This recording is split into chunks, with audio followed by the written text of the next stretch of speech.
第7天，在主面前謙卑。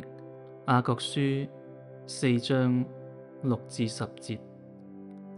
但神所賜的恩更大，所以聖經上說，神抵擋驕傲的人，賜恩給謙卑的人。你們應當順服神，抵擋魔鬼，魔鬼就逃避你們。你們應當親近神，神就親近你們。罪人啊，要潔淨你們的手；三心兩意的人啊，要潔淨你們的心。你們要愁苦、悲哀、哭泣，把歡笑變為傷痛，把快樂變為憂愁。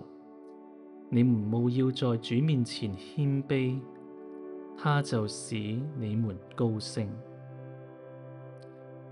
親愛嘅主，我哋謙卑俯伏喺你嘅面前，放低我哋嘅驕傲同埋自恃，潔淨我哋嘅手同埋心，將我哋吸引到你嘅面前，使我哋能夠全心全意奉獻自己俾你，幫助我哋離開罪惡，行在信服入邊，遵行你嘅道路，將我哋嘅悲傷轉化為悔改，將悔改轉化為喺你裏面更新嘅喜樂。